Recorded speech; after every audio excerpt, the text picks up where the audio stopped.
contract matters and compliance matters in the cannabis and securities industry, along with wills and estate planning. I am also the co-founder of Art 420, specializing in cannabis-inspired art, and we put on an annual art show every year, so check out art420.com. And I am also here as a board member of Minorities for Medical Marijuana, here with Ms. Scheril Murray Powell. Yes, hi everyone. You may have caught some of my introduction in the session if you logged on early. My name is Scheril Murray Powell. I am an attorney licensed in Florida. I am with Dumar Allsworth, Laystrom, Voigt, Wax, Adair, and Dishowitz LLP, so we have a lot of partners. It's an older firm. It's been around since 1952, so a lot of history there. I'm also general counsel for Minorities for Medical Marijuana, so I'm the actual lawyer for the organization.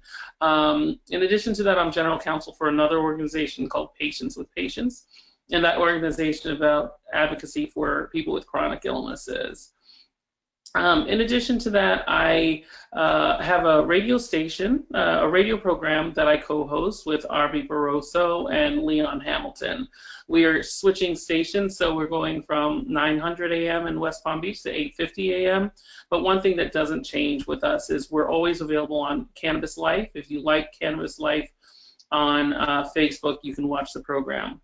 You can also watch our radio program at www.cliferadio.com, and you can watch the old episodes. So that's just a few of the things that I do. I am a distributor with Green Roads World. We're a CBD manufacturer, one of the largest in the country. We're available in about 5,000 locations, and we just recently launched our wellness line. So we're in approximately 120 doctors' offices. So I'm really glad to be here with you today. We'd like to impart some knowledge, some of our experience over the past year in the cannabis space, and our focus is on minorities and just the disenfranchised and patient advocacy. So that's basically what we are here for. So I'll let Tamieka talk about how she got into the industry, kind of her journey. I'll share some of my journey, and then we'll continue from there. Yeah, so my journey began, I have over 10 years of experience in securities finance, so I've been in the corporate world for quite some time. Me and my husband decided to take a trip out to Colorado, and while we were there, we skied for a bit. You know, we went to a couple of dispensaries, and we talked to a bunch of people, young, old, people that lived there, residents, out of state, people that just came in to visit, just like we did. And a common trend was that there were a lot of different messages about cannabis from all different walks of life. And that's why when we came back to Orlando, we sat down and we said, well, how can we get all these messages out in a way that will encourage and engage people to talk about cannabis, the subject matter, because it's a very taboo subject. And from there is where Art 420 was born, and we started to do art shows. But even before stepping out into Art 420, I come from a Jamaican culture. I was raised in a household where cannabis was not okay, cannabis consumption was not okay. So I grew up with that stigma of cannabis not being okay. But as I got older in my adult life, I did start to see there was discriminatory treatment in between people that I was in college with using cannabis that were minorities, and other people that were not minorities that got away with using cannabis. And as an older sibling, I have younger siblings, I was always concerned about them being caught up in a criminal system because of any interference or any slight indication of being involved with cannabis. I just knew that could completely wreck their future.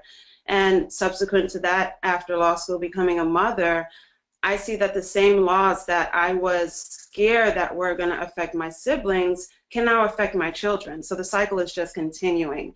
So although while I was in corporate America, I just got to a point where I said, you know what, I need to step away from corporate America, and I really need to change the face of cannabis and take the veil off, and also to educate people and educate our people about stepping forward in front of the cannabis movement, because we all have family members, friends, that really had their whole life changed and affected by a simple cannabis possession.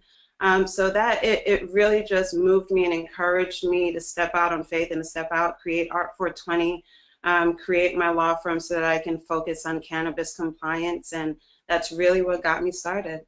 And how about you, Scheril? Yeah, so you know, my love affair with cannabis started a long time ago. Neither of my parents ever used. I really didn't have any contact with the plant until I went to college, and then when I was in college, I socially used cannabis, used marijuana, but it wasn't anything I did on a regular basis. And then after college, I continued here and there. And I haven't used probably since 2009 the plant, but I do see the benefits of it. Just going back to my passions, I am very passionate about freedom. I'm an advocate and activist first. I say I'm an attorney, but I'm also an activist, and more importantly, I'm an activist. So I interact with issues related to community policing, anything to do with where people's freedoms being infringed upon, any type of prejudicial treatment, any type of discrimination. That's where you'll probably see me posting on social media, attending or hosting a town hall meeting. I've had an ongoing relationship with legislators as far as speaking up and speaking to them about things that can be changed in the community. So I think that activism in me is what really moved me into the cannabis space. When I started practicing, well, even to go back further, so most of my career was in the wireless industry. So I spent 10 years with T-Mobile, 7 years in the United States, 3 years in the UK, at middle to senior management retention strategy roles. So I understand the process of corporations. I understand the decision-making practice of corporation, and I understand how you have to position things to influence. I found in my political activities that the two things that move politicians are either votes or money. So using the persuasive experience gained in the corporate space, the persuasive experience gained in legal arguments and through law school, I found that I can be a voice to the voiceless, the people who do not have the opportunity, the access, or the comfort level speaking up for themselves. I think those of us who are educated, who have had the benefit of a quality education, have a responsibility to reach back and make sure that issues are resolved for the people who are not in the gated communities, for the people who don't feel like they have hope or feel like no one's listening to them. So that's kind of my background in activism and how I utilize my corporate experience to help others. And I think if one message comes across in this webinar, I want those of you who are in positions where you can impact things. You are in leadership positions at whether it be your church or organization. I'm in a sorority. Be loud and proud about what you stand for. Don't worry about people saying, "Oh, well, you're if the naysayers." Yeah, the naysayers. The stigma associated with cannabis. We're seeing more and more people come out of the cannabis closet. Yeah. Again, I'm not really a user of cannabis, so I'm not in the closet, but I came out of the closet as far as being in favor of it and being in favor of the freedom of it. Right. So that was very, very important to me. Now, as far as my practice, I primarily practice in the areas of real estate, estate planning, and I did some probate and guardianship, which I'm shifting that volume because of my increase in cannabis related volumes. So how I started with cannabis was I always say I'm a spirit-led person. I do exactly, and that's why I have to have an occupation that allows me to be free and do what I need to do for my people and for other people who are disenfranchised. So after being in the corporate space, I said, I got married and shortly after separated, and while I was pregnant and things like that. And I said, well, there's a lot of new beginnings happening in my life.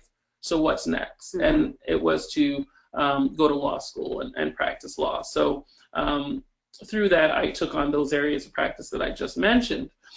There was a weekend. Oh, go ahead. Oh, no. Go ahead. There was a weekend where we were expecting a hurricane in South Florida. So everybody was like, everywhere was closed. They closed offices for Thursday, Friday. Which weekend? That's like South Florida. Right. I think it was like October of 2016. And spiritually led, I was summoned to look into cannabis law and just research. And I did my research. I looked at what bills were, what legislation was currently in effect in Florida. Again, this area really didn't touch my life because I wasn't a cannabis user except through other people and hearing their stories and the patient's stories. But I wanted to make sure that I understood it before I made that decision. Mm-hmm. And then once I did that, I spoke to my partners. They were receptive, and then I became the cannabis law attorney in my practice. And then my mission from there was to become the cannabis attorney in South Florida and beyond. And as a result, I've gotten opportunities to speak throughout Florida. I've gotten opportunities to speak across the country on cannabis and really represent those who need representation. So that's kind of my journey into cannabis space. What was really important to me was to establish myself as an expert. How I did that was, yes, through speaking, but I also wrote for the South Florida Hospital News. I wrote a number of articles for them. I got a few really good mentors like Michael Minorities. He was one of the first attorneys that I spoke to in depth, and he immediately returned my call.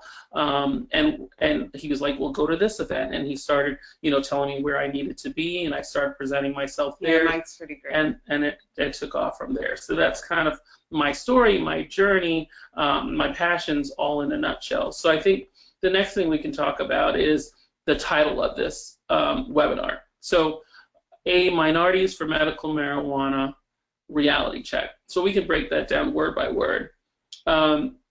Minority. That's what we stand for. That's in our name for a reason. I'd like to recognize our founder, Roz McCarthy. She is an amazing woman. She's a friend, and she's a visionary. And she wanted to make sure that, she took a look at the industry. She took a look at the industry across the country.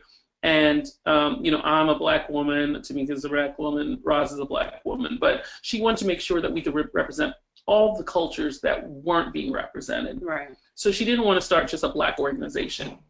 Our leadership team, our board is a diverse board. Mm-hmm. It's not just black.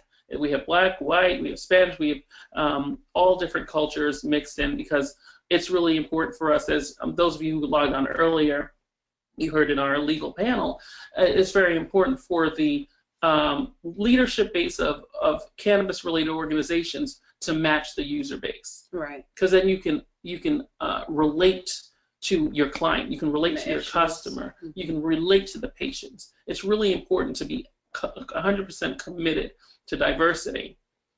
In her infinite wisdom, we go by the state of Florida's definition of minority. So it includes veterans, it includes women, disabled, and disabled individuals. So we want to be as inclusive as possible as far as the name of the organization, right. And that's why minorities. So and that also includes small businesses. Yes, as well. I think that minorities. I think that's a great question. Minorities stay in the shadows. One part of it's intentional. We have to call a spade a spade. Part of it is intentional, and part of it is kind of implicit. Some of it is just people don't even notice. When you're used to being in a space where it's just people who look like you, you don't question the fact that there are people who look different from you. And I think that's what my experience with the industry. In my interactions in the industry, there hasn't been where I've been in an environment where I felt like, like I'm ostracized. Everybody's been completely welcoming. As you can see, Florida Cannabis Coalition has welcomed us, and Normal, and all these different organizations. Everyone's been welcoming. Everybody's been welcoming. Been really but welcoming. Before we appeared, I don't think the absence of our voice was noticed. No, I can definitely say when we started Art 420 and we would go to conferences, we traveled in between here and California for months, and we noticed that at the conventions, at the conferences, there weren't many minority people there at all. And this is an issue that's affected our community in a very, very, very negative and major way. So it was surprising. We really thought, well, legalization is going on, so minorities are definitely in the industry some way, somehow. We just knew that without a thought. So it was very surprising to go to so many conferences and not see minorities. And later on, when we got connected with Minorities for Medical Marijuana, we said, definitely we'd like to pull our forces together to push forward, to bring minorities into the forefront and out of the shadows. I think with Reefer Madness, that went on for so many decades, through so many cultures, that has allowed people to remain complacent and remain scared and not want to come out from the shadows. They don't want to talk to their doctors about it. They don't want to talk to their friends. They don't want to be in that stereotype of, well, I'm a cannabis consumer, so that must mean that I'm unproductive. And that's a part of what we want to do today. We want to change that viewpoint. We want to kind of create a safe environment or provide the information and education that you all need to go out and push forth and go and speak to people in your communities, your friends, your workers, your coworkers, and really push educating people into what's going on and how it affects our communities, and how we really need to be educated on cannabis, the changes in the amendments, and how it really affects, how these bills that are on the table affect our communities, because cannabis has decimated our communities. The criminal justice system has decimated our community, so our community needs to be on the front end of the creation of the cannabis industry, whether it be business, whether it be advocacy, whether it be education. We should be on the forefront, minorities on a whole, as Scheril said, veterans, women, small businesses, every minority that we are representing. We really need to band together. This isn't something that one minority group is going to be able to do on its own. So it is something that we're going to have to band together to push forth and to stay in advocacy until we get on the other side of things, which is a far, far, far, far times away, in our opinion. Now, when I said it was intentional as well, so we talked about the implicit piece. When I say it was intentional, it really, I see that more in the legislation. I see that more in the power players, more so in the network. So the network is very welcoming. Mm-hmm. From a legislative perspective, we have not seen that commitment to diversity. There are very few states where we're seeing that present. States like Pennsylvania, mm-hmm. Maryland, I believe Ohio, and on Florida, we've been really at the forefront of making sure there's diversity language in our upcoming legislation. So through the legislative process, we'll give you one example with the HB 307, the bill, the current legislation that's in place pending what we put in place. Next, there was in 2016 there was an amendment to allow for the black farmers to get one of the next 3 licenses, and in the final hour they inserted a after 250,000 patient requirement. Mm-hmm.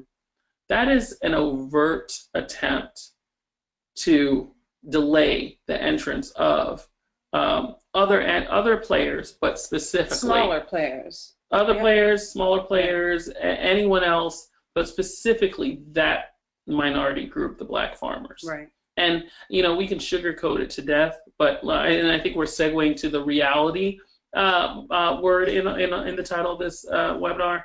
But you got to call things out when you see them. There are costs to doing that, but you have to. Someone has to, and that's the only way change happens. Right. So when we talk about the realities, let's talk about the patient realities. So when you think about patients, and patients have spoken very loudly about their need for access to this medicine. They have shared their personal stories, which they could hide in the shadows. Mm-hmm. They could be anonymous. People with HIV and AIDS, people with Parkinson's, they don't have to come out and come to public hearings or suffer and silently by staying on the same medication. Right. So they don't have to like come out and say, this is my story, and let all their family members and all the people in their community know that they are suffering from an ailment, but they're doing it to progress history, to make an impact. And so other people don't have to suffer like they have suffered. So the patients are the ones who have the anecdotal information. They're the ones who say, I've seen this work. The patients are the ones that need access to physicians who are open to the concept. So when you look at minority communities, or you look at disadvantaged communities, or you look at communities without the socioeconomic, privilege, like they're low socioeconomic communities, when they're choosing physicians, and they're choosing physicians from certain networks, they're limited. They're limited in what they can get access to. Whereas if you have means, you can choose. If your insurance doesn't cover it, then you'll pick the one on the list that will give you the access to the medical marijuana. You can afford to go out of network. You can afford to go out of network. Right. So we want to make sure that our community has access to the medicine from a patient perspective. Right. That shows itself in many different ways. So what we just talked about, the access to the physicians. We need to talk about, and this is one of our talking points, Medicaid, people on Medicaid. So if you're on Medicaid or Medicare, and right now currently cannabis is self-pay to see a physician. Okay. So are we saying that you don't deserve to get access to medical marijuana because you can't afford it? Right. That's not democracy. That's not what our country is built off of. So patient advocacy is critical, and we come with minority goggles on, because that's my personal community, but also because we see how that can be detrimental. Sometimes it's the difference between someone living and dying. Right. It's our communities generally, and actually when we were in the health policy subcommittee meeting, they did a presentation, and there was a graph that showed, and it showed where the emergency care trauma centers and hospitals are, which our communities are way miles and miles and miles from a lot of those locations. But historically, our communities are not close. We don't have access to primary care, and we end up in the emergency room. Minority communities notoriously do not see primary care physician and go straight to the hospital if something is wrong. This is not something that would be accessible in that type of a setting. So on a lot of different levels, in terms of access, in terms of timing, the 90-day waiting period that patients have to wait, there's no other drug out in Florida that is accessible that you have to wait 90 days to get access to.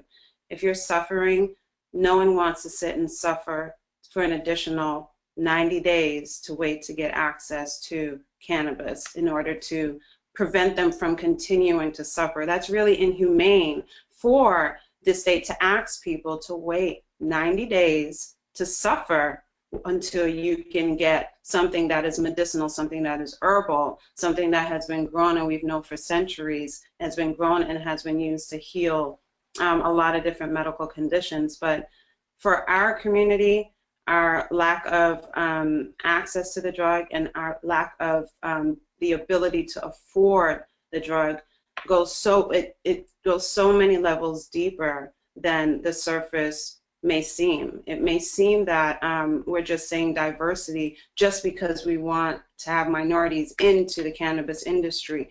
We say diversity because getting into the cannabis industry and also how the cannabis industry affects minorities is something that Minorities for Medical Marijuana is fighting for on many different fronts. So when you think about someone who's bedridden, someone who can't leave their home, how do they get to the doctor for their examination so that they can be eligible? How many doctors in our current environment will make a house visit to someone who doesn't have means to pay for a house visit. How many delivery people are going to be going to certain areas to make deliveries to patients that need the type of medicine that that particular neighborhood is not where a dispensary is going to pop up.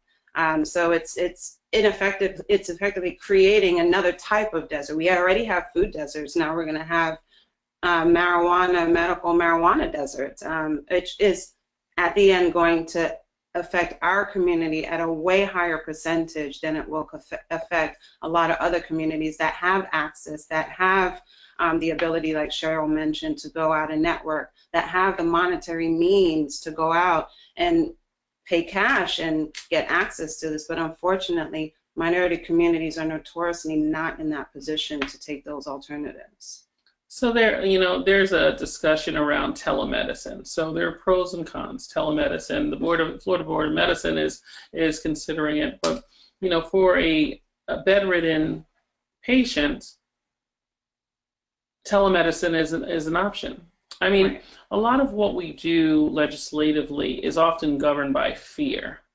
So we'll say, we know it'll help this large amount of people, but we want to keep this small amount of people from getting it.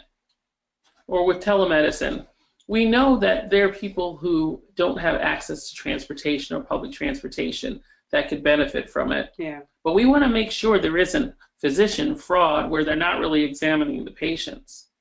Even if you look at, our Constitution and the criminal process that was created, there was the concept of we'd rather people go free rather than have one innocent person be imprisoned unjustly. And I think it's the same concept. The same concept needs to be applied today. Right. So let's say there's someone who fakes glaucoma.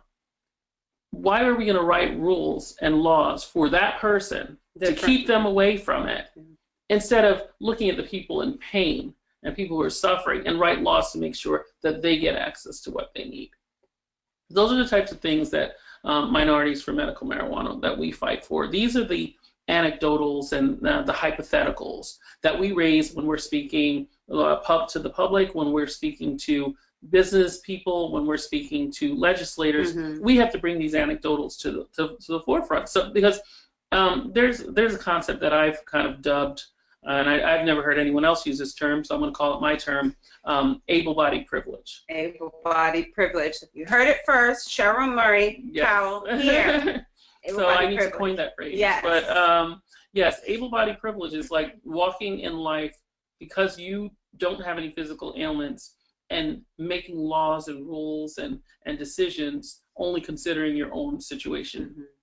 And there's something wrong with that. And when I hear someone, and sometimes it's a judge, sometimes the legislator say, ha, ha, ha, and I talk about this on my radio show a lot, ha, ha, ha, now everybody's going to have glaucoma. It's like, that's able-bodied privilege. Right. Like, because you're fine, you're assuming that people are only going to use this medicine because they want to get high. Right. It's not about the high. It's about the medicinal value. It's been proven. Physicians are coming around and coming forward and speaking on behalf of it. We trust our physicians with everything else. Right. We trust our physicians with everything pharmaceutical, but for some reason in this one area, we don't trust their judgment.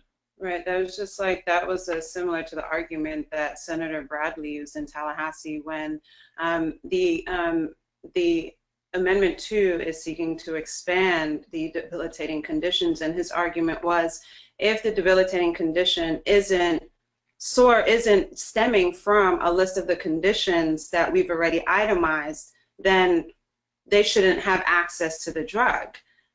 You can have any kind of debilitating condition that can last for the rest of your life. You may get into a car accident. You may not suffer from a list of the diseases that they have already itemized in the amendment, but you may suffer from that for the rest of your life. And this is the legislators that are using their control to say, although you have this debilitating condition for the rest of your life, and you're suffering, you should not have access to cannabis, medical marijuana, because you're not suffering from one of these diseases. These are out of the box type of issues that are going to come up and that are going to affect the minority community in a greater way. So we're attacking several different issues. Every 48 seconds, someone is arrested on possession for a cannabis charge. Every 48 seconds. Every 19 minutes, someone is dying from an overdose from pain pills. That's a lot of people. Every 22 minutes, a veteran is dying because they don't have access to cannabis. So Minorities for Medical Marijuana, we have our tentacles in a lot of different areas, because a lot of the bills that are put out and the way that the legislation is rolling out, Amendment 2, it's going to affect every single minority that is applicable in the groups that I just mentioned, because the majority of the people in those groups are minorities. Florida is the #1 pain pill. We have a pain pill epidemic that is going on in Florida. West Virginia as well. There are a lot of states. There are a lot of states that are struggling, that are just struggling with heroin overdose, just a lot of pain pill and drugs, but a lot of pain pill overdose. We have Tylenol in our closet. Everyone has pain pills in their house. Just about every American has pain pills in their house. And no one is throwing a fit at Bayer, at Tylenol, and any one of these companies saying, our children are going to get access to this. People are dying, people are overdosing, and they're giving out prescriptions, 90-day, 30-day refillable 5 refills for Oxy, and all of these heavy drugs that we know factually, statistically kill people. We can just look at like the celebrity deaths from prescription medications. There's a lot of people who we've lost. You know, there are issues such, it starts with issues like pain from a surgery or Right. getting hurt, or insomnia is huge. And these are things that marijuana can help. So that we know. Yeah, that we know, that's proven that marijuana, that cannabis can help with these ailments. And, you know, when you look at, we were just talking about, you know, deaths related to prescription medications. You know, when you look at the cannabis industry, there's 0 deaths, 0 fatalities. 0. So, you know, why not use it as a means? And, you know, I've talked to behavioral therapists and addiction centers and things like that about, you know, using CBD as well as medical marijuana to wean their patients off. And again, you have to make sure you engage an actual physician. I don't claim to be a physician or an expert on dosing. However, we've seen a lot of success on my radio show, on Cannabis Life Radio. You know, we have people calling in and saying, I'm 77 days clean because I'm using CBD or I'm using medical marijuana. Those stories resonate. Let's talk about, you know, the war on drugs a little bit. Let's talk about, you know, prescription medications. So what we're seeing now is a huge heroin epidemic. Mm-hmm. The heroin epidemic is interesting because it's not very similar to the crack epidemic. Right. Crack epidemic was minority communities, minority urban communities. Yep. Heroin epidemic, and even the crystal meth epidemic from the past, it was very diverse. It was mostly, you know, other cultures. It wasn't so much found in the Black community. In the Black community or minority community. So with this, it's being handled differently, obviously.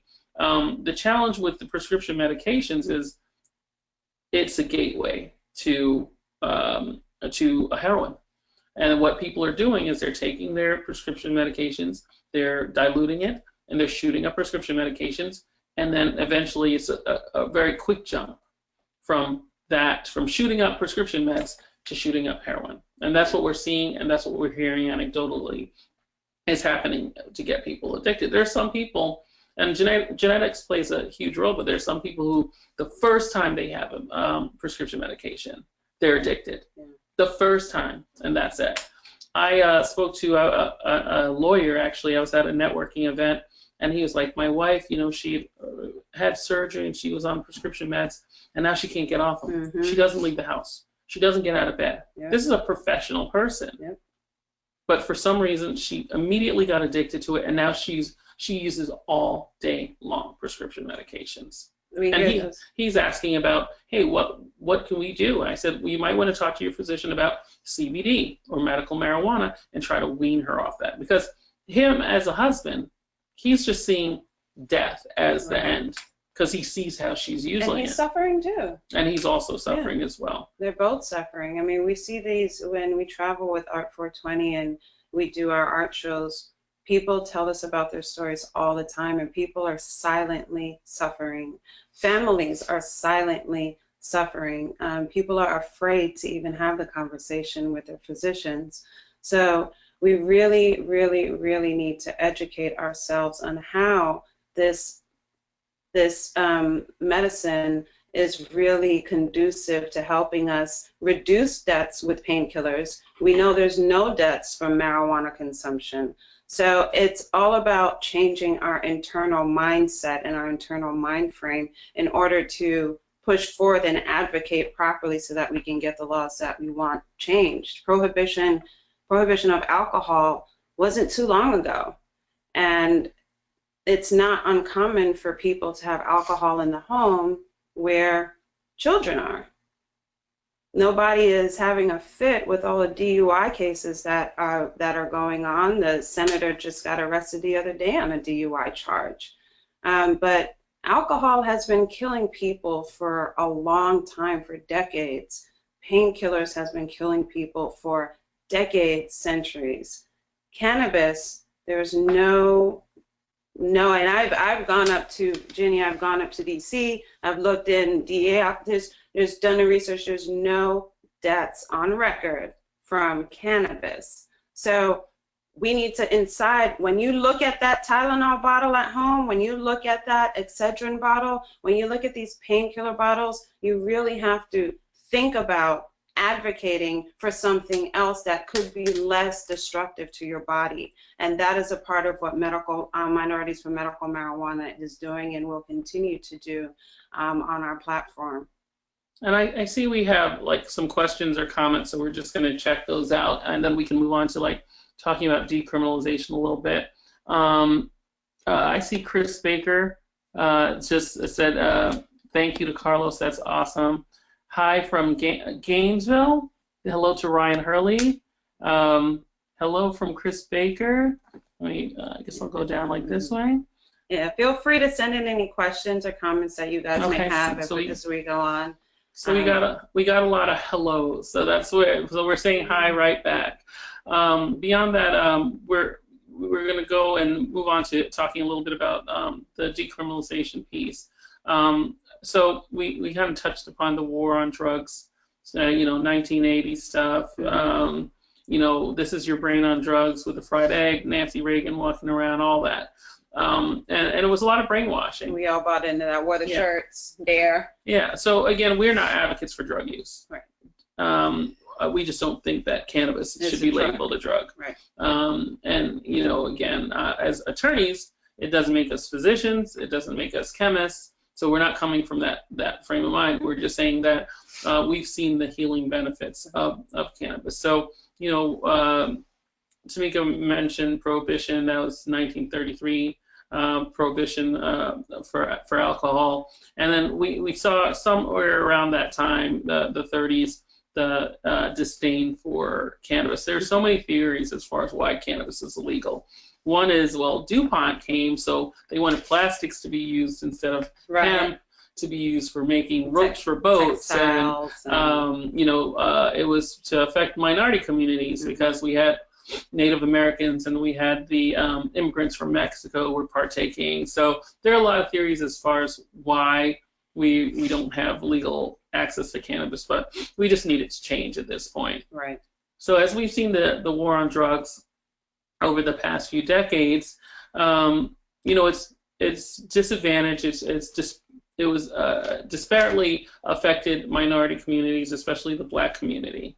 With the arrests, the lengths of the sentences were completely different based on demographics, and there have been numbers of studies in law school. In criminal law, they teach us about this. And the harshness of the charges in reference to marijuana and heroin, or marijuana and any other drug. The type of penalty that is handed down to somebody with a marijuana charge is a lot heavier than the other drugs. And the other drugs we know are heavier drugs that affect your body much more negatively than cannabis. It starts with the arrest. That's where it all starts. So we have implicit bias. Mm-hmm. We have, we've had laws such as stop and frisk in New York and things like that that affect minority communities. There are situations where people of other cultures will get a pass or a warning or, let's call your parents, and then, minority communities, they're criminalized. And minority communities, even if you do have a simple charge, minority communities generally cannot afford counsel to either get the charge off, get the charge dropped, get the charge expunged. I've run into clients that had they not had the funds to hire me, they would have had simple charges just go to the extra extent when the charges actually should have been dropped. So just as a whole, our community doesn't have access to the amount of resources that other communities have financially for criminal matters, as we also talked about earlier, for healthcare concerns. We don't have it for healthcare concerns, and we also don't have it to address on the back end criminal matters. So we end up suffering in the penal system at a much higher rate than a lot of other groups that consume cannabis at the same rate as minorities. So that math just doesn't add up.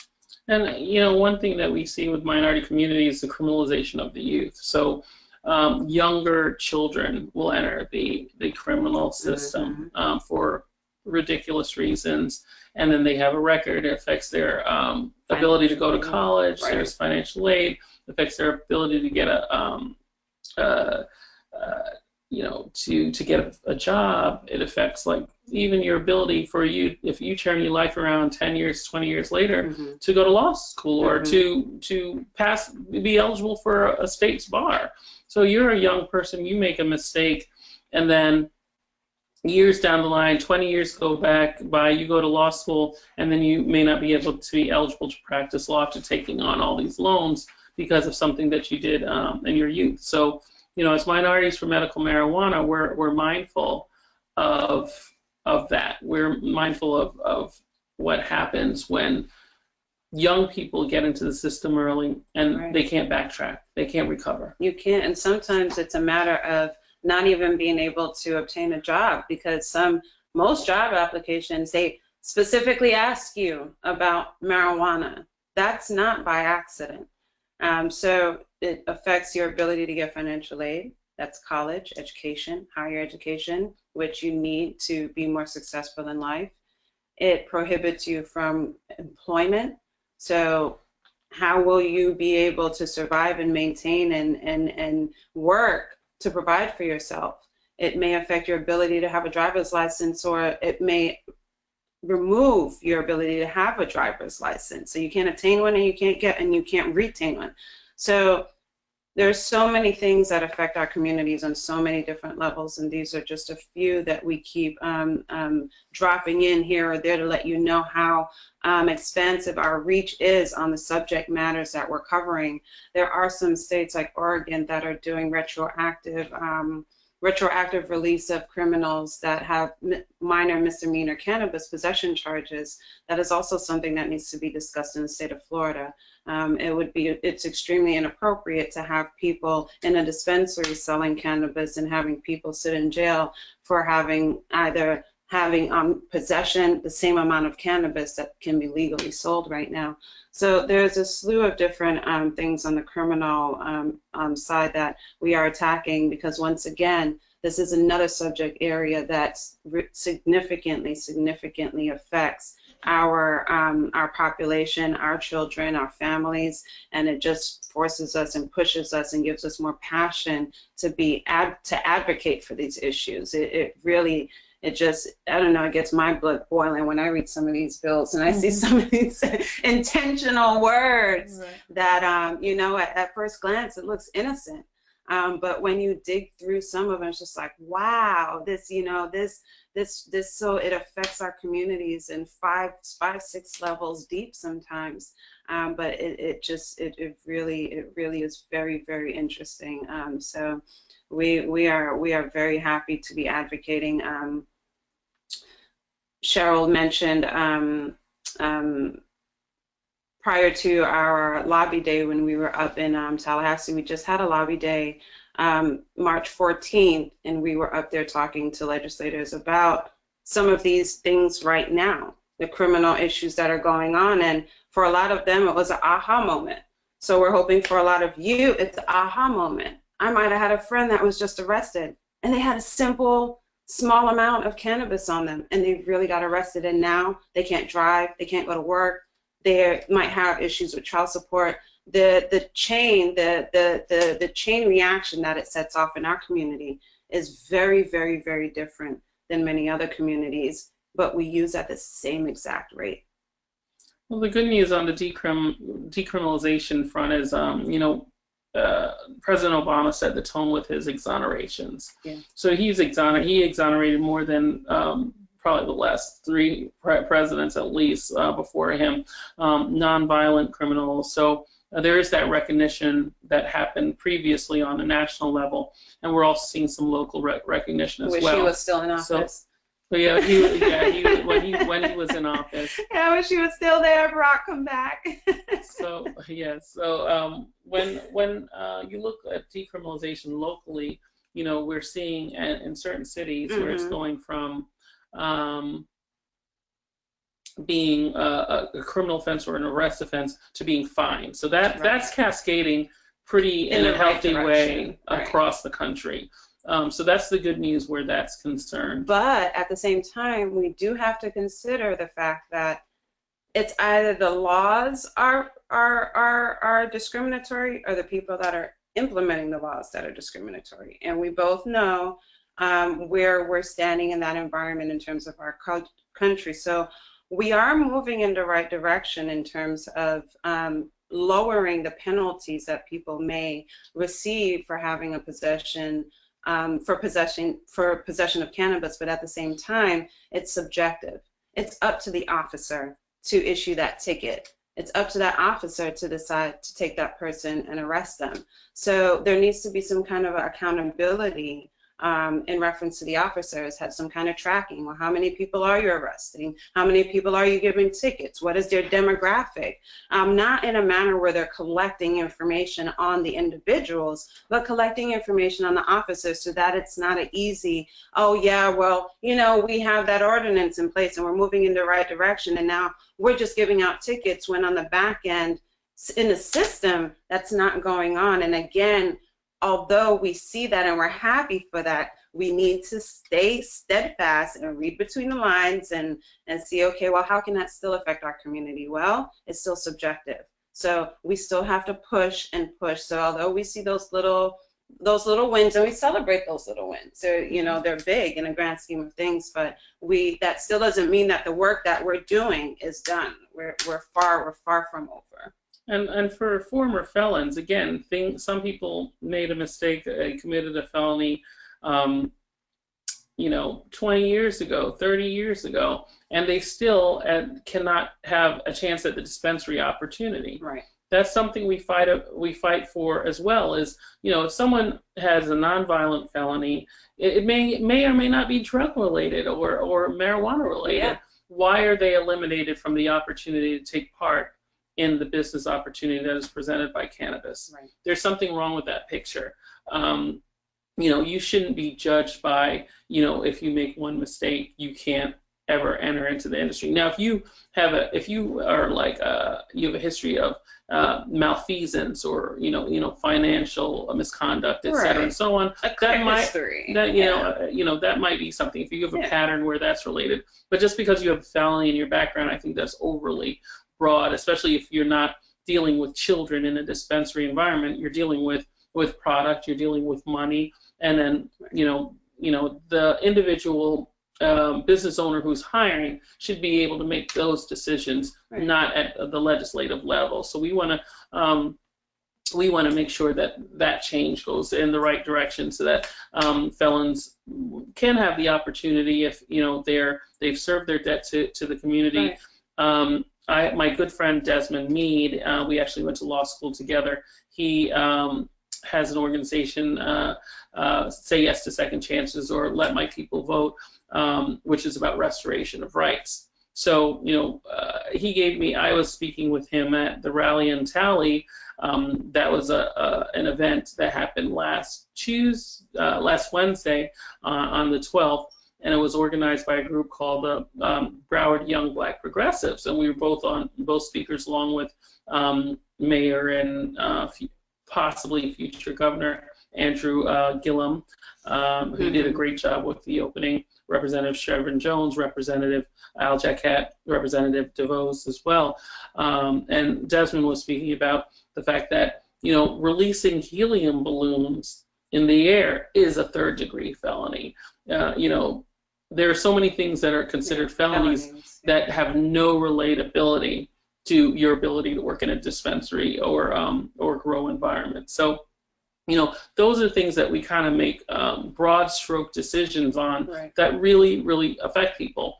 Felons are already having issues finding a place to live. How many of your homeowners associations, condo associations won't do background checks, won't allow them, so they can't find safe places to live for their families. They can't vote. They have to re-enter the community. Yeah. So in addition to that, we think they should have a right to this opportunity. What's the main difference between, prior to legalization in a number of states, people pushing kilos, and now we have suits in a dispensary environment pushing kilos, but it's legal, it's okay for them to do it, and it was illegal at the time, but why continue to punish those individuals? So where some of those individuals might have had a cannabis charge when they were younger. They just had the money to get it dropped or expunged. Right. And now they're able to profit, so they really never really technically pay the price with their life and time. And here we have individuals that may have had a felony that is not tied to cannabis, has paid the price, is now trying to re-enter life, find, as Scheril said, employment, find housing, find just so many different things, even access to social organizations, and they can't. Why should they be prohibited from being involved in the cannabis industry? Why should they be prohibited from having a right to make a decent means and have a right to have a job and make income from their family just because they have a prior felony possession, or not felony possession, but felony charge on their record? They should be able to re-enter society and be able to be productive in society, because what we're doing is we're recreating the cycle. We're having felons come out, we're giving them no opportunities to get a job, to provide income for their families, have a way of moving around, being productive in society. And what are they going to end up doing? If they can't be productive, they're going to go back and do what they were doing before, which is probably going to be illegal. And it's just going to recreate the cycle, which we need to wake up. It was created for our communities to be in the cycle. So we have to wake up and attack these issues. Otherwise, this type of legislation where it prohibits felons from being a part of the business side, it's going to continue to go on.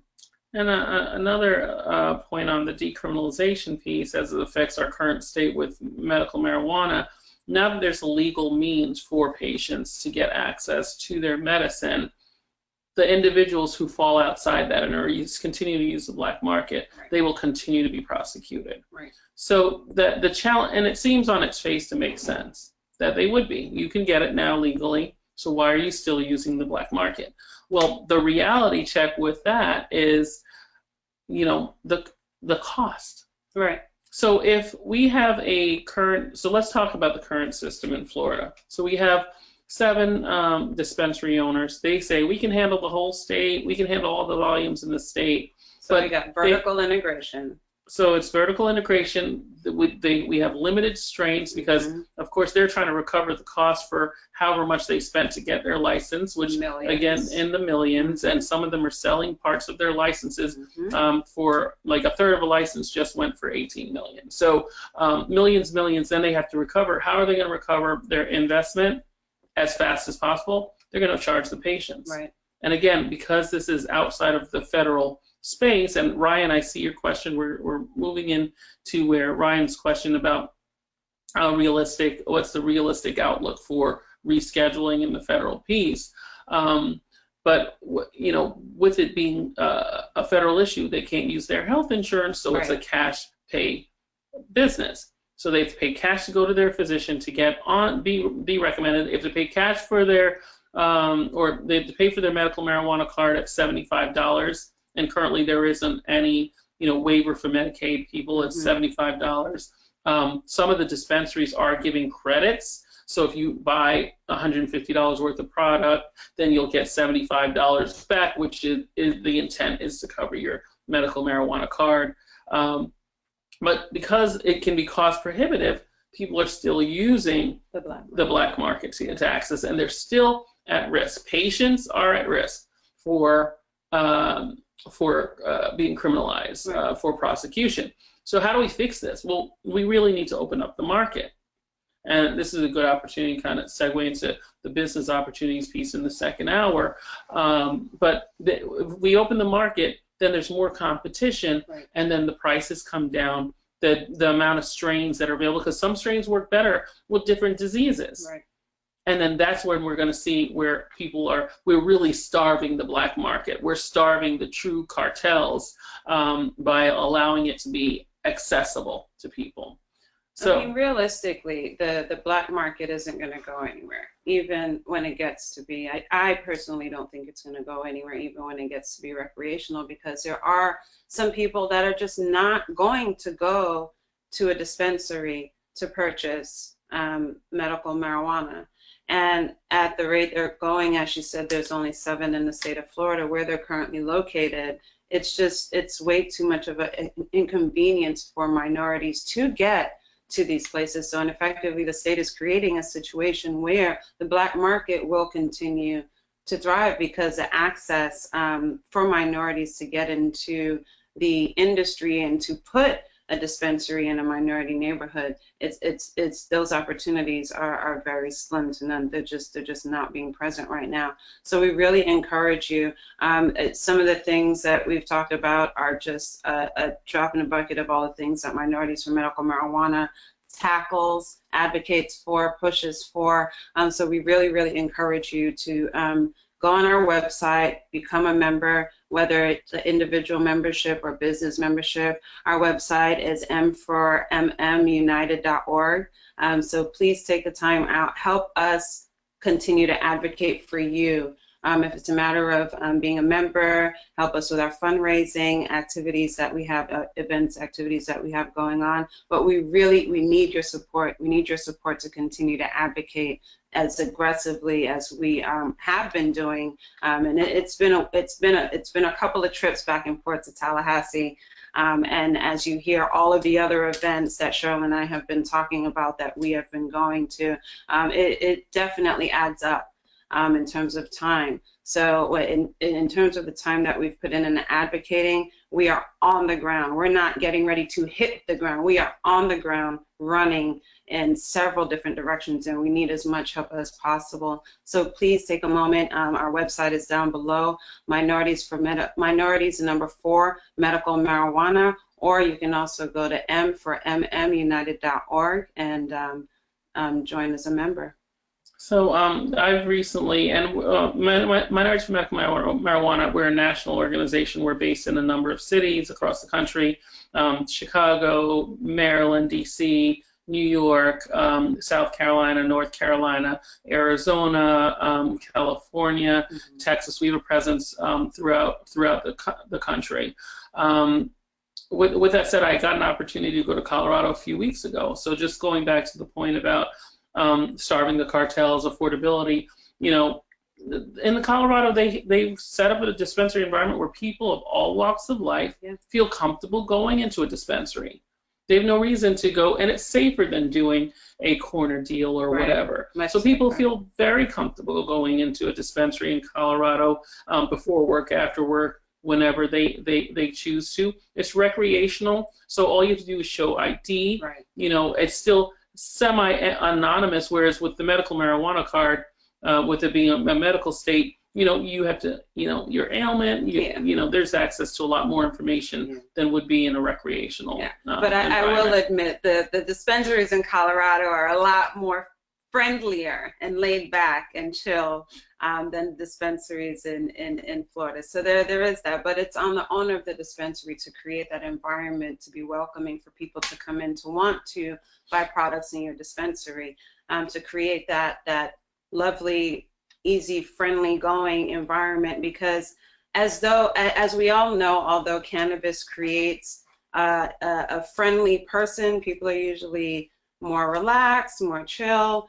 That's the environment that the dispensary should have. Unfortunately, not all dispensaries have that environment, but that is what brings people in, and that is what welcomes people from all walks of life, because this medicinal herb is really applicable to everyone, young, old, children, babies suffer epilepsy, from infants all the way through every single generation to the elders. It is applicable for this medicine to be used. So that is definitely something that is very important to remember.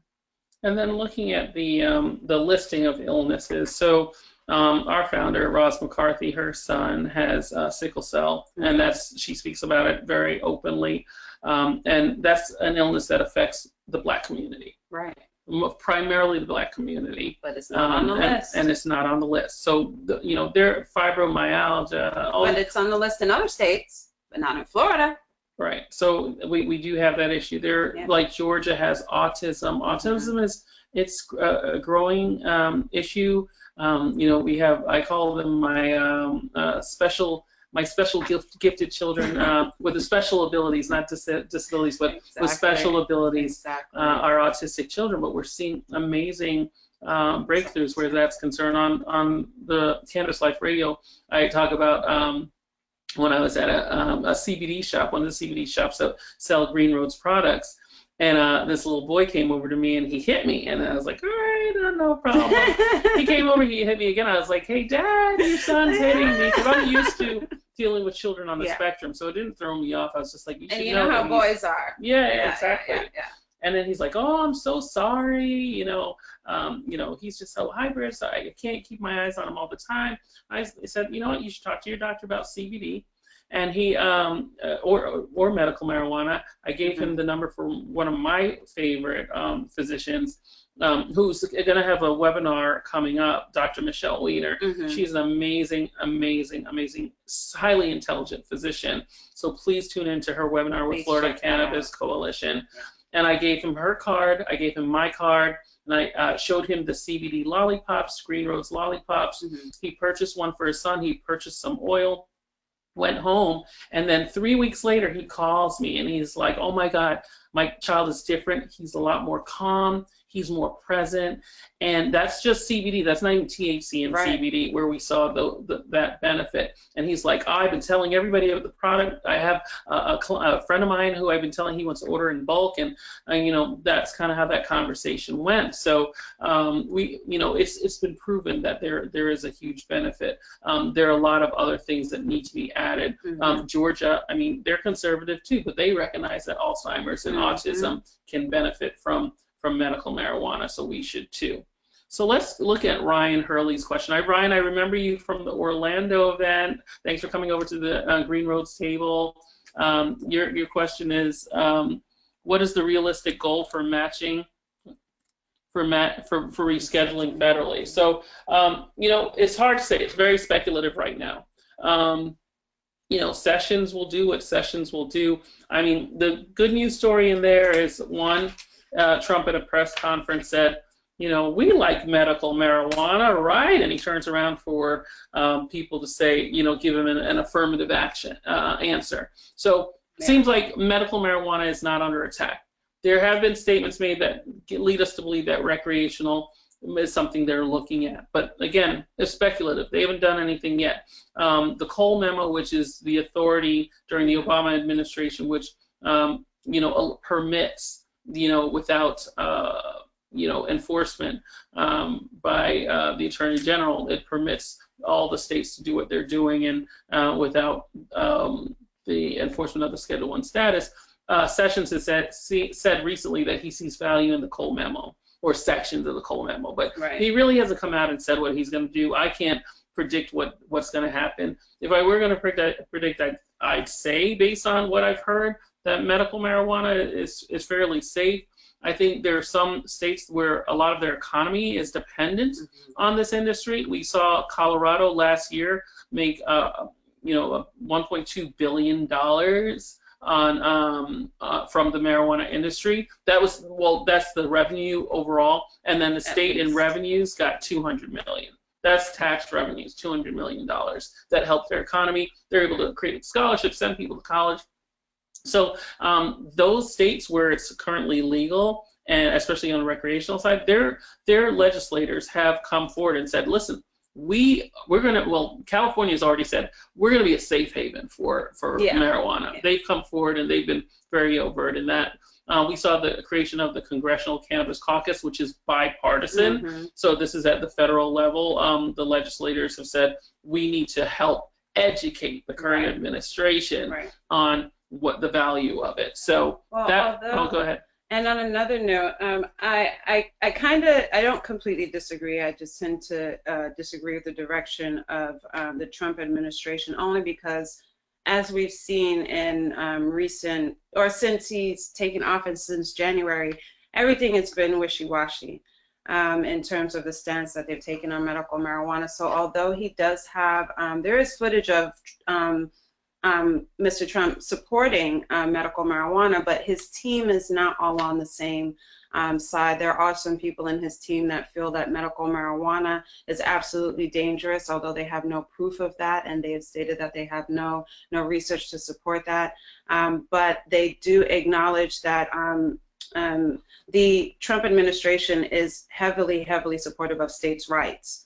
So that's a conflict of interest with them wanting to push back on medical marijuana. And as the governor of Colorado and Oregon, they've stated they're going to aggressively push back on any attempt of the federal government to come into their state in reference to medical marijuana or their recreational marijuana. And what they will do for their recreational marijuana dispensaries is will convert them to medical marijuana dispensaries to skirt around that. So states are right now already looking at active ways to get around the federal government, because it's just too much inconsistency in what their viewpoint is on what they're going to do, whether they're going to rely on the Cole memo or if they're just going to go in their own direction, which the Trump administration, as we saw with Obamacare, wasn't quite clear on how they could and would move forward. So I see a hello from Jamie Howe. Hi, Jamie. Hi. Hey. German Shannonell has asked a question about how should we advocate to support Black farmers, Pound Black Farmers USA. Yeah, we are definitely in favor of Black farmers and Black entrepreneurs all across the country getting an access, as well as Hispanic farmers, as well as the LGBT community. Where specific to Black farmers, I attended the Tuskegee annual, it's like the 118th farmers conference at Tuskegee University. And that was a Black farmers conference. I had conversations with a lot of people. Alabama's not a legal state, but again, I think the country's going in that direction. I think the best way to support the Black farmers is one, write your legislators and let them know that you want the Black farmers to get their license as soon as possible. Right. That 250,000 patients away is not soon enough. And also join our organization. Right. So join Minorities for Medical Marijuana. You can find us on Minorities with the number 4, medicalmarijuana.org. Join. Our membership is very economical. It's only $100. and support our efforts, because we support, again, Black farmers, Black entrepreneurs, Right. Hispanic farmers, LGBT, veterans. We support all of the above. So that's the best way, is getting involved with us and letting your voice be heard in how you talk to your legislators, and encouraging us to do the same. Oh, there's another one. Oh, go back. Oh. Hi, Oh. Gary. Hey, Gary. The question you had was, mention how the lawsuit allowed at least one minority MMTC, and that, like the Powell Amendment, is far less robust than even the state vendor rules, and underrepresentative of the number of highly able minority entities that could help this industry grow, and with solid price, quality, and quantity. Yeah, I think I definitely agree that diversity is the key to a robust economy. Right. I think you have more creativity, more ideas. As far as the lawsuits, there were a number of lawsuits after. So just to and I gave those of you who logged on early heard me say this at the Orlando. You're watching the Orlando video, but the state of Florida had a call for applications. They got about 70 applications. It was $60,000 to apply for each one, and they only $5 million performance bond. $5 million performance bond, and they only gave 5 licenses. Right. So after that, there were lawsuits, and then 2 additional. They're called dispensing organizations now in the Amendment 2 world, and they're MMTCs. Right. So now there's 7 dispensaries based on the fact that 2 were issued by lawsuits. So and one currently pending. And one currently pending. I understand there's an order for an eighth license, and I've heard that it's in somebody's inbox. So we'll see. But yeah, with that's why it's really important for minorities for medical marijuana to be up there lobbying, because we need to make sure they get it right this time, to ensure that we don't have lawsuits on the back end, because that all it does is use taxpayers' money. Just do it right the first time. Have diversity in what you write currently. And we'll talk a little bit about the diversity language that we've recommended, that we've gotten a lot of support from legislators, that we're hoping makes it in, but we need your support to ensure that it makes it in. So I hope that answers Gary's question. And on the other side of the lawsuit, as we mentioned before, minorities typically don't have a bucket of capital sitting aside for a criminal matter, and nor do minorities typically have a bucket of money sitting aside to handle a lawsuit matter in regards to getting involved in the cannabis industry. So it's additionally it's strategy. So we're fighting on the front end so that there is not the need on the back end for such extensive lawsuits, because that will also be cost prohibitive for people that want to apply to be a part of the cannabis industry here in Florida. John Dillon. Hey, John. We're Facebook friends, so it's good to talk to you on here. With the intent of Amendment 2 being a horizontally integrated market, by using the word "or" in the ballot language, can the citizens of Florida file suit against the state if the spirit of language is not respected? So that's an interesting question. There is a concept called sovereign immunity, which governs citizens filing suit against their government, etc. In lawsuits overall, you need to show an injury to yourself, like you have to have standing, you have to show that you've been injured. So it's a complicated question. However, I do think there will be lawsuits filed by advocacy groups for sure. I do see a filing of amicus briefs by a number of organizations. I've already spoken to some organizations as far as their support, and if things are not rolled out, if there is not, especially specific to diversity, if there's not diversity in the final rollout, we'll see there's some key organizations that will engage to file amicus briefs in favor of diversity and really speaking out about how they do things. So will the citizens file a lawsuit against the government? Well, it depends on the citizen. It depends on how that citizen stands. It depends on the citizen's injury, whether they will have be on good footing to do so. But there are organizations that I know already have plans. If amendment, the spirit of Amendment 2 is not honored or respected.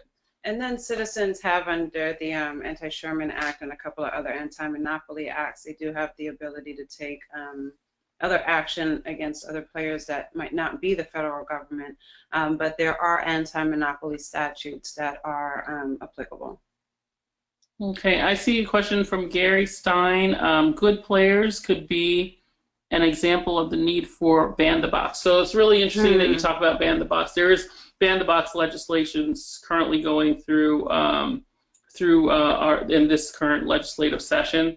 I believe Representative Chevron Jones is a huge proponent of the ban the box. I know in South Florida, Commissioner Dale Holness was in favor of some ban the box changes locally for Broward County. So I agree with that. So people who, again, they've redeemed themselves, they paid their debts to society. Why should we constantly remind them of what they used to be, and in fact limit their opportunities so they're more likely to turn to that type of life in the future? So I agree with that. John Dillon, also the Florida lawmakers are unable to pass a bill and is passed to the OCU to promulgate all the rules by July 3rd. How do you plan to file suit? Well, I think that's a complicated question. Yeah, we'll have to see what it looks like, and then that'll determine the legal strategy around filing suit and what stakeholders will be engaged for filing suit, or if there needs to be a suit. So it all depends. It really is speculative. It's really dependent on what gets rolled up. It's not too late. I know we're weary. I know we're tired. Like, we've been fighting a long time. So we had the 2014, ballot initiative say yes to Amendment 2. 2014 failed by 2 percentage points, and then went, the Regulate Florida and NORML and all these advocacy groups went back at it and had to get it on the ballot again through petitions, had to, get people to vote yes again. And then now we're fighting for the rules. We have the Department of Health doing their public hearings. We got to let them know that, what they're proposing is not in the spirit of Amendment 2. Then we had to let the legislators know what's being proposed is not in the spirit of Amendment. So we've been fighting a long time, and we are weary, but still have a ways to go. We still have a ways to go, and it's still time to alter and change. Right. We saw the Rodriguez bill come out of the House. It's not sufficient by a long shot. Yeah. We have the Bradley bill with amendments that may be a little bit more palatable, but it still needs work. A lot of work. The good news is next week is a key week. Right. Next week they're in committee. Next week the House and the Senate need to get together and figure out what the hybrid will be, what the sweet spot will be, and there's still time. And that's why you can't look to let's not fast forward to the lawsuit after and assume defeat.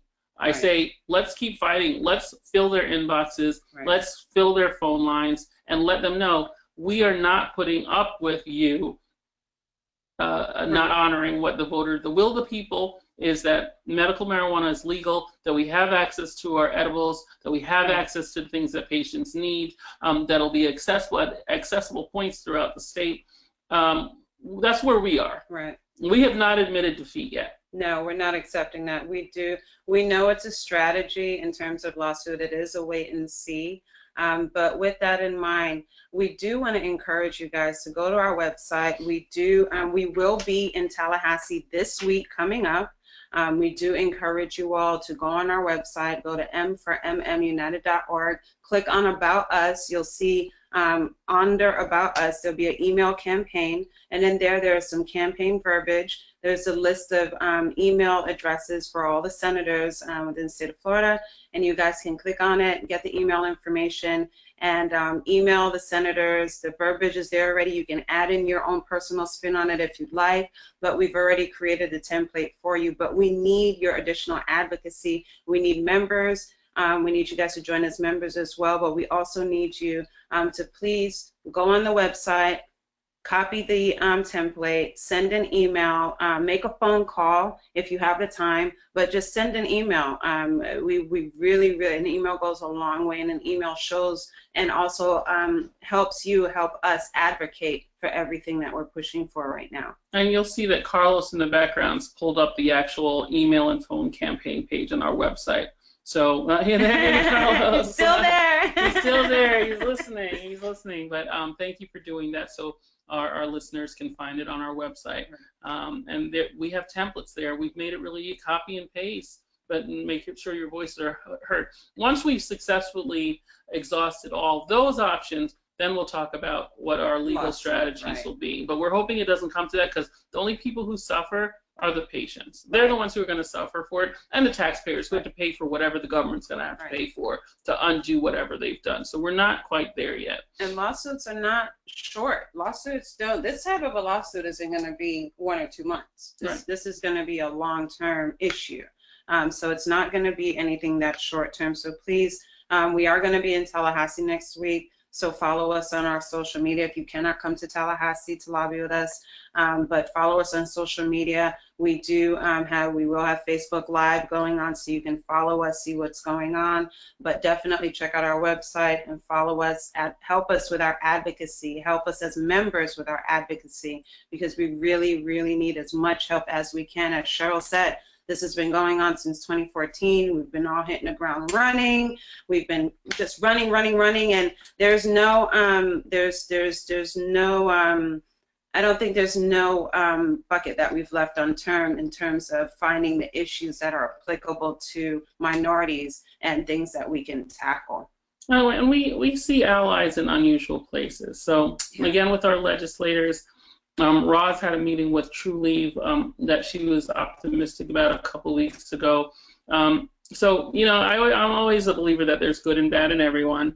You know, we can't, you know, we look at figures in history and we're like, that was a bad guy and that was a bad, you know, again, it depends on perspective. You know, Castro's a great example of that. You talk to certain Cubans, they're like, he was great, he gave us freedom, blacks didn't have rights, it was segregated before. And then you talk to other Cubans and they're like, he's a dictator, he's the worst. Well, you know, it's very controversial. It's all down to perspective. So you know, we speak to everyone. Right. We're open to speaking to everyone, but we stay firm on our passion. We stay firm on our advocacy. We will talk to you, but you are going to be listening to us talk about access to the business opportunity and access to patients. Right. If you're here for any other reason, we're not here for that. Right. That's what we are all about. So we engage people, we solicit allies, we work with other partner organizations, we show up. One thing Minorities for Medical Marijuana does, we will show up. You invite us, we'll show up, and we stay true to our mission.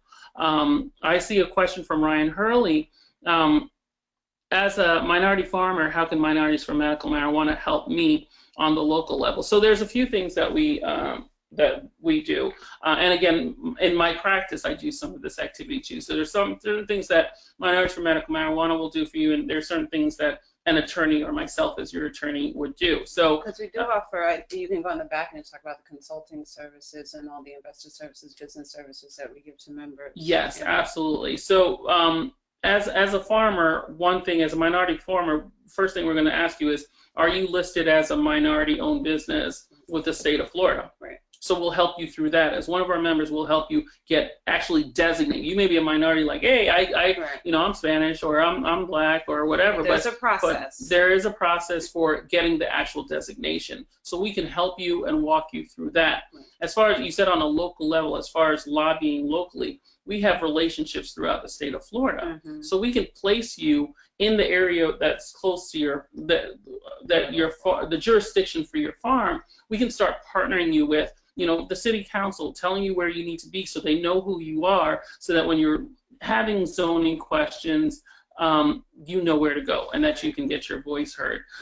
There's a lot of things we do for farmers. We partner people with investors. So there's a number of farmers that we've partnered with investors, or at least, you know, had them court investors that we're aware of, saying, this is a minority farmer, they have the land, you're an investor, you have the money. Right. I always say for my clients, in my first meeting with my clients, I say, listen, a dispensary application or a license application has three high level, have three components. One is the optimal viable candidate. And then I look for that in the farmers. I really, you know, we coach and develop farmers to be that optimal viable candidate that can create a persuasive narrative about their story, so that they'll look good and they'll really shine on paper. The next step is the experience. Sometimes, now with the current dispensary setup, the vertical integration model, it's kind of hard to show that if you've only farmed. Right. How are you going to show your experience in extracting and manufacturing and dispensing? You may have the grow experience that you need, and you may not even, because not that particular plant. You haven't grown marijuana, but you may have experience growing things. You have experience with irrigation. Or nursery, what we do is we expand that by partnering you either with mentors or partnering you with people in other states who have done it, so that you will get that type of experience. Now, there may be a need for exchange of resources, or exchange of currency, or exchange of equity. That's all something that you can negotiate down the line, but you need to have that experience. And the final piece is the capital, the investment money. So those are the three parts that, on my first meeting, I always talk about those three things. The optimal viable candidate. How can you become that? What do you look like right now? Tell me your story. How will it present? Your experience, and how we can get you experience either through mentoring. It may involve you flying to a few places, but the experience, and then finally the capital investment. So we can partner you with the experience, we can partner you with the investment dollars, we can help you on your journey to become recognized as a minority business through the state of Florida. Those are types of things that Minorities for Medical Marijuana provides through their consulting services, specifically to our membership. We discuss it in our members-only Facebook portal, and then also you have attorneys here who are, Tamieka's part of the board. I'm the general counsel, and we also work with our members from that perspective as well. And then also on a local level, you also have to think about the power that you hold. There are local elections. Stay tuned, and that's also something that, being a member, the information that Minorities for Medical Marijuana will be able to provide to you is a contact and verbiage information for you to reach out and have these conversations. I know my local representative, Senator Guillermo Smith, put out the decrim bill, Senate Bill 1403, to decriminalize cannabis, and it was a great feeling getting the opportunity to speak to him, being a constituent and speaking to him, and knowing that he's fighting for something that I'm fighting for. Get locally involved, and if you don't have the time to get locally involved, you have Minorities for Medical Marijuana that will be able to source and provide you the information that you need in order to send a quick email, send a quick phone call, and reach out to your local representatives. But local votes, local meetings, local county commissioner meetings, those things matter on a local level. Hollyhead, hello, how are you? I see your question. Why is Florida rolling out medical marijuana in such a restrictive manner? We're conservative. California has had medical marijuana for decades, yet we seem to be reinventing the wheel here in Florida, and poorly. That's what we do with everything in Florida. Yeah, that's definitely a part of it. But then we see a state like Arkansas, where it was on the ballot, same November 8th ballot, and they were already committed to 5 grow organizations and 32 dispensaries. So, licenses. So they're conservative, it's Arkansas, but they're doing it differently. And I think it goes back to our statement as far as, the two things that move politics, money and votes. In Florida, there's a lot of lobby dollars. And everything I've learned, especially in this session, a lot of what happens is the public, if you speak out, but a lot of times the public's sleepwalking and just waiting and complaining. But you got to get out there and be active. But the lobbying engines that are out there, that's what's moving things.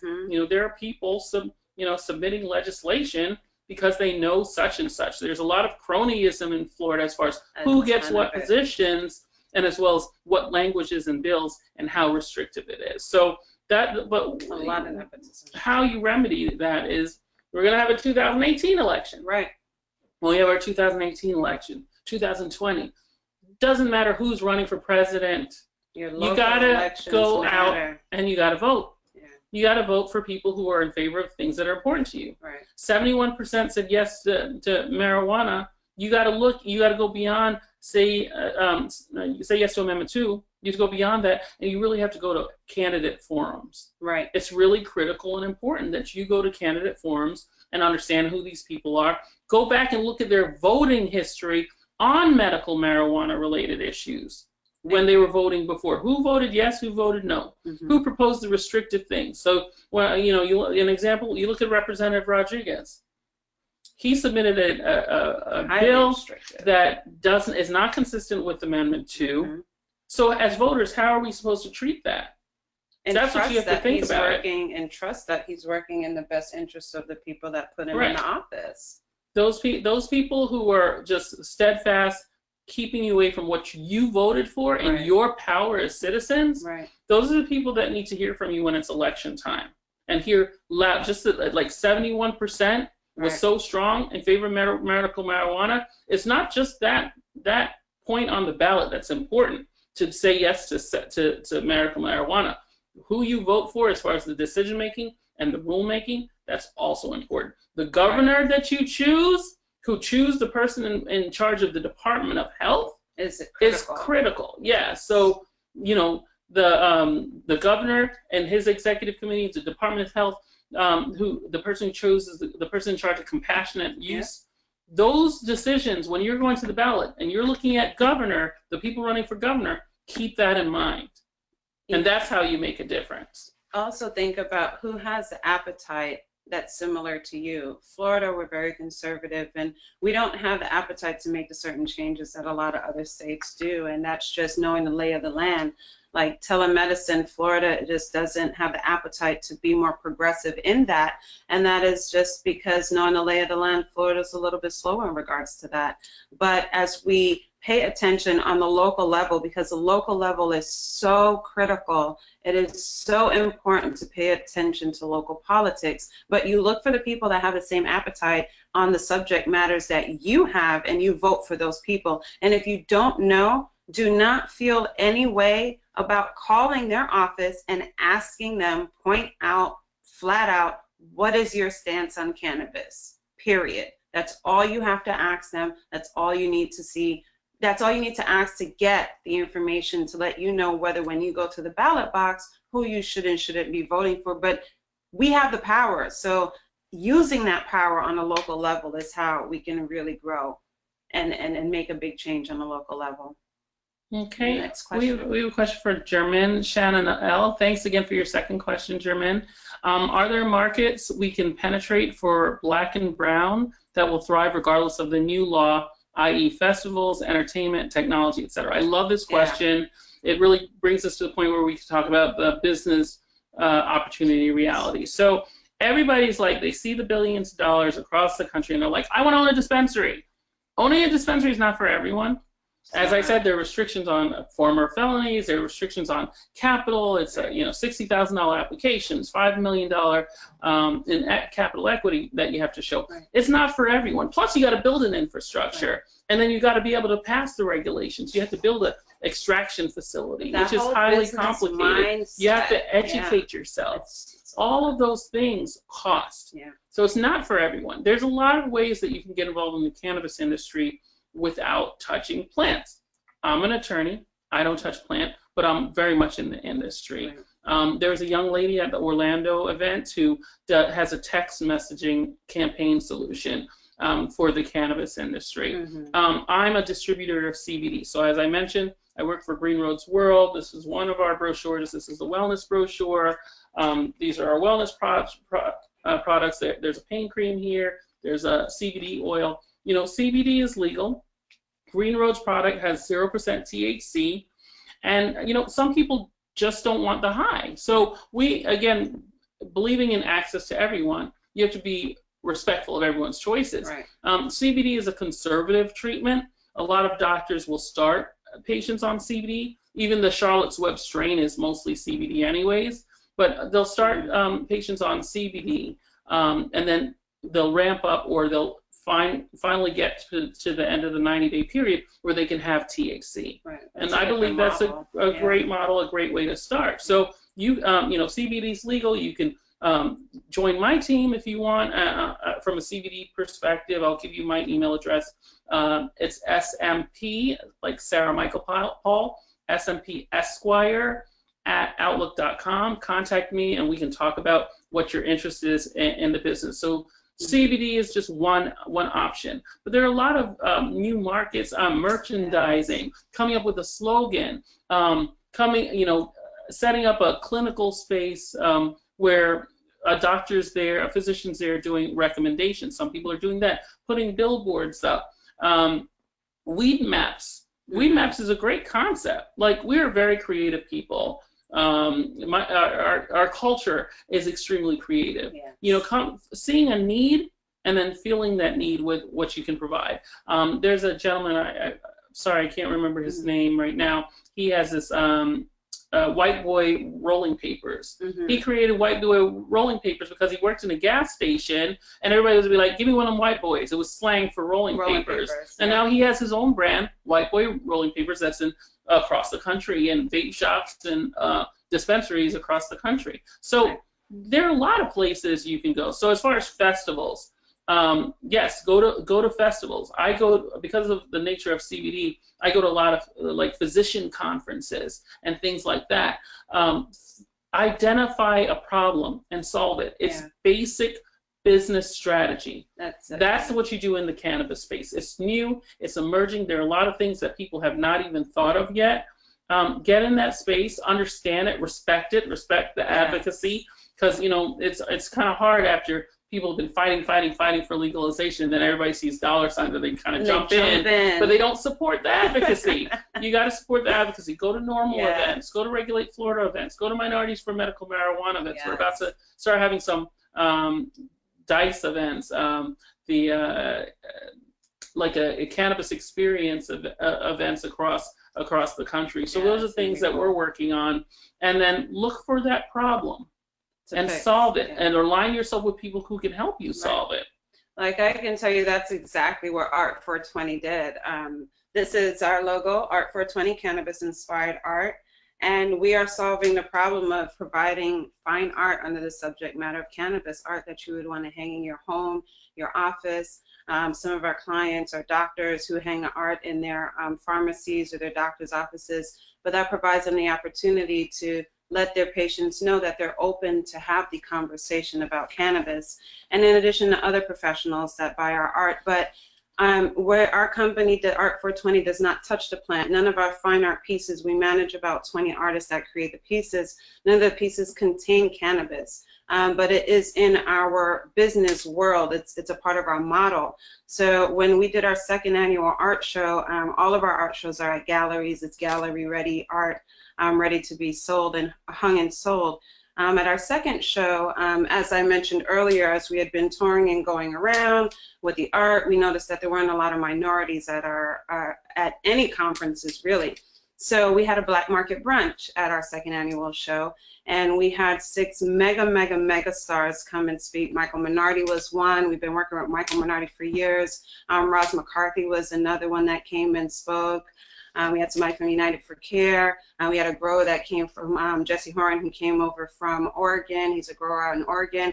But we just had all these powerful people that came, and the room was packed with minorities, so it was absolutely beautiful. But the point of that was, everybody cannot be a grower. Everybody cannot be a cultivator. Everybody cannot be a dispensary owner. But what you can do is see how what you're currently doing, what your current career is, how can I flip that and make that applicable to cannabis? Do not try to completely change the game and just go into something completely different that you've never touched before.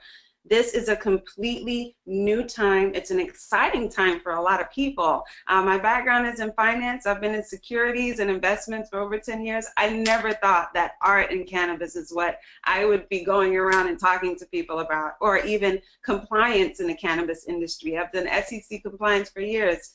Talking about cannabis compliance is extremely exciting for me, but it's in my wheelhouse. It's something that I've done for almost a decade now. So I really encourage you, we really encourage you to apply it with whatever you're currently working on. If you have a daycare, you might decide, you know what, I'm going to advertise for mothers who have children that suffer with cannabis, with diseases that they need cannabis for, and I'm going to offer them services because they may need an hour or two, or they may need a break. But you're a daycare. You're not touching cannabis, but you're promoting to people that consume cannabis or that are advocates for cannabis. So you may have a delivery service. There's so many things that we can be creative, and we minorities are creative.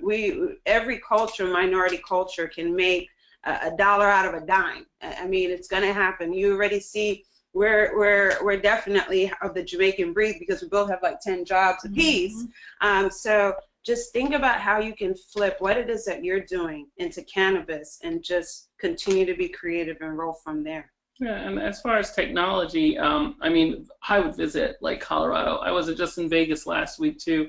And when you look at the technology from a security perspective, as far as keeping the place secure, but technology on like vape pens. Energy. The vape pens are like just so interesting to me because there's a vape pen that you can control with your cell phone. What? So you can change the heat. So it's like, yeah, they do efficiency. You can change it to efficiency, which it burns slower, so it'll last you longer. On your vape pen. Yeah, your vape pen. It'll turn off for security so kids can't use it. So you can use your cell phone, turn it off. Repeat that again? Repeat that again? You can turn it off so that your kids can't access it or someone else can't use your vape pen because it's lying around.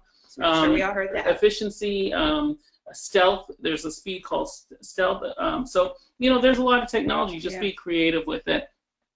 Jamie Howe, I think you're having problems with going on our website. If you click on membership, there should be an individual membership for $100. Try again. If not, you can follow up with us after.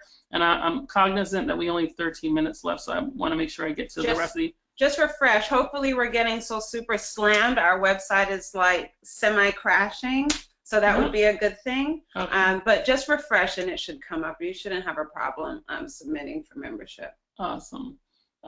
Ryan Hurley, how can I help you? Yeah, I still have your card. I look at your card all the time. So I will call you and then we can talk about how you can help and how we can get you your minority designation and things like that. So I remember meeting you and I remember your card and I look at it like every day. And we want to thank you. Thank you for your persistence. Yeah, absolutely. Yes. And just saying, how can I help instead of, you know, what can you do for me is always refreshing. As far as a direct link to the website, Jamie, we can send that. I gave my email address as smpesquire@outlook.com. Just go ahead and email me or info@minorities4medicalmarijuana.com. That's info@minorities4medicalmarijuana.org. Sorry, I want to make sure it's .org. Email either Roz or myself. I got a kissy face from you, Jamie, so I'm assuming you're good to go. But if not, email us and we'll walk you through. Yes. Thanks, Chris, as far as point well made. Oh, Chris, you're the man. You said you two are awesome. Thanks, Chris. We love to hear that. And feel free to send me an email at t.range, that's home on the range. So t.range@rangelawfirm.com. And Gufran Rostam, I see your question. Hello, I was wondering why the focus on medical marijuana for minorities instead of advocacy for recreational use, taking in consideration that medical marijuana does not change anything for those stuck in Okay. Stuck in the criminal justice system, mostly minorities. Thanks. Well, we do both. We do both. We don't think you have to be in one space or the other. Right. We found that there were a lot of organizations already pushing for recreational. Normal. It's been in existence 40 years. They've been pushing for recreational for 40 years. Regulate Florida. Regulate like alcohol. Michael Minorities and Karen Goldstein's organization. They do great work. But we felt that even with these organizations, we need to ring fence and highlight the minority-related issues. Right. I have found in my professional career that it's not wise to boil the ocean, meaning it's not wise to take on every single thing and just wait for something to hit. Right. You have to be very specific and very strategic. So with this minority focus, we said, we're targeting the underserved. Right. We're targeting the underserved, and every conversation that we're permitted at every table that we're permitted to sit at, we're going to highlight those issues because we didn't hear anyone else doing it. Right. And I think the other organizations were cognizant of it, but it wasn't in their top 5. Right. For minorities for medical marijuana, it is our #1 priority. Right. So let's talk a little bit about the diversity language that's being proposed. You know, again, I mentioned Roz. I love her dearly. Like, she's like my sister. So she has worked really hard on crafting diversity language, taking what was in existence in Pennsylvania and Maryland and kind of making it our own. And what it's really proposing is that every time someone applies for an application, they need to show a diversity plan.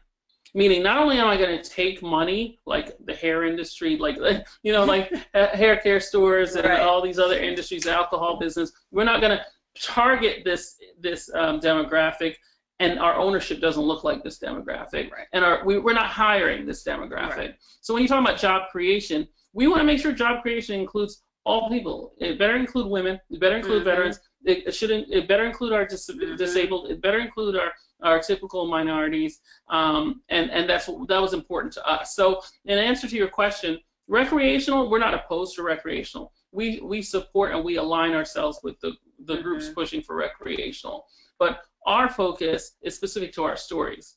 So Roz, with her, her father had glaucoma and passed away. Her mom passed away and could have benefited from medical marijuana, and her son has sickle cell. So her focus is on the medicinal benefits. She's not a user of marijuana. She really just focuses on medicinal purposes, and that was the mission. Her other focus is on minority access, minority ailments that affect minorities and affect that people of varied socioeconomic statuses will have access to the medicine. So the organization and its mission is really fueled by her vision and her passions and her story. And I align with her story. So that's why I got on board with this organization. But I'm also chair of Cannabis Lab, which is a great organization that focuses on, lab stands for lawyers, accountants, and business owners. So that organization is all about business opportunities, all about creating business opportunities, and it's very diverse, but it doesn't focus on the minority piece. So, this is just one of many things that I do, but I 100% align with the mission that was created by our visionary, Roz McCarthy. And I think it's also important, like we mentioned a couple of times, to know the lay of the land in Florida. And unfortunately, cannabis has been legal in California de facto before it was even legislatively legal. It was just socially legal. Colorado came on the scene, and they quickly went recreational after medicinal. But knowing the lay of the land, Florida legislative, our legislative process is just not set up that way to work that quickly, and we don't have the appetite. Our government does not have the appetite to jump to recreational so swiftly.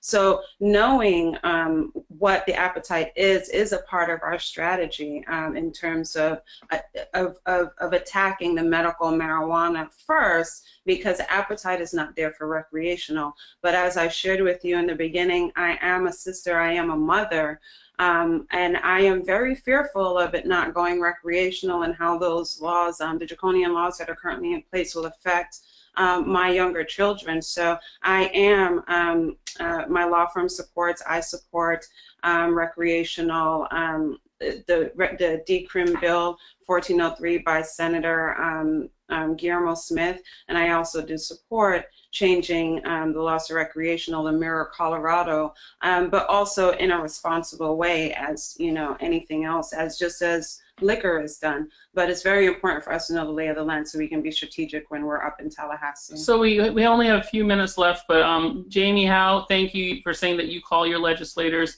And saying hi to Carlos, and we love the kisses for sure. Yes. True Leaf staff at Tampa and Clearwater are both awesome, so thank you for letting us know that yes. they're. And traditionally, historically, the dispensaries are a great source of education. Yeah. That's where people get their education, and that's why they usually separate their medical and recreational spaces in other states, because the amount of time you need to spend at the medical client is a lot more than the amount of space time you need to spend with a recreational client. So they usually separate out those activities and staff accordingly. Yeah, Florida, just, you found it. Thank you, Jamie. I'm so glad. Anthony Lavio, thank you so much. You're thanking us for the webinar. I'm glad it landed the way we intended. Thank you. I drove hours to get to Orlando to be right here with Tamieka because we didn't want any type of technical disruption, and we wanted to make sure you had a superb experience. So we're committed, and we're accessible and we're available. Yes, thank you for your time. We can't thank you all enough. We are here. We couldn't do this without you guys wanting the information. So thank you for taking the time out of your Saturday to seek the information. We are very, very, very, very happy to hear the responses from you all and love that we've received. We are very, very we are very, very blessed to see that. Absolutely. Gufran, I see that you're saying thank you. Chris Baker, thank you so much. Please do more. We're planning on doing some more. So I know Minorities for Medical Marijuana, Carlos has been kind enough to offer a monthly spot possibly. So look out for additional sessions with us. I'm going to do a couple just on my own for legal stuff and patients with patients, as well as along with Minorities for Medical Marijuana. Right. So you'll see some things from me as well. Ryan Hurley, you said thank you as well. I think that's the end of our comments. So in closing, we really appreciate you guys. We appreciate your time. Minorities for Medical Marijuana, we are in the trenches. We can dress up and go to a gala with the Black Caucus and then turn right around and volunteer and help people and go to public hearings and volunteer for hours. Yeah, go to public hearings for hours, wait in line, talk to individual patients, talk to individual doctors, go visit doctors, interview doctors, interview patients. We are there and we are everywhere. We are in the trenches working for you guys. Please join us. Please join our organization. We need the help, and we just look forward to meeting each and every one of you. I don't know if you're going to Miami on the 23rd for the Florida Cannabis Coalition Green Carpet, but I will definitely be in the building, and I look forward to meeting a lot of you. Take care. And I wanted to say really quickly, once you become a member of Minorities for Medical Marijuana, which is at mmunited.org, we do have monthly webinars or monthly meetings that we do. We are going to start hosting a monthly webinar here with Florida Cannabis Coalition, so you can also keep an eye out for that. Please check out the calendar of events link on our website, Minorities for Medical Marijuana. On Sundays, Roz McCarthy does have a Sunday radio show, Cannabis Life Radio, along with Scheril. And then please just continue to spread the word that diversity is not an option. It must be included. And we thank you so much for your time. Thank you so much, ladies. We really do appreciate having you guys on the webinar. You guys have a wonderful, wonderful message. And we're just grateful that we're able to help you ladies spread it. So thank you so much for all that you guys are doing. I was talking to Eric at the MJ Richards event recently, and one thing that I told him was that, I mean, you guys are fairly new on the scene, and the way this activism group works, or whatever you want to call what's going on in Florida, I mean, somebody new comes around and we just tend to question them. But I mean, right away, it seems like everybody could tell it wasn't about economic interests, and you guys were out there putting in the work that counts and making sure that you were up in Tallahassee and you were talking to legislators. So thank you for everything you do. I really wholeheartedly mean that. And yeah, thank you for doing the webinar and providing this value to our following at the Florida Cannabis Coalition. And anything we can do, of course, we're here to support. And thank you so much. See you at Green Carpet Miami. Yeah, see you on Sunday. There you go. Hey, everybody in the webinar, I'll remind you again, join Minorities for Medical Marijuana and also join the Florida Cannabis Coalition. With that combination, I don't think there's any way that you can go wrong. And don't forget to check out Art 420. Definitely some good stuff with Art 420. So thank you, everybody. I believe that's the end of the webinar. So thank you, ladies. It was great. And we'll see you all next time. Yeah, see you next month. Stay tuned.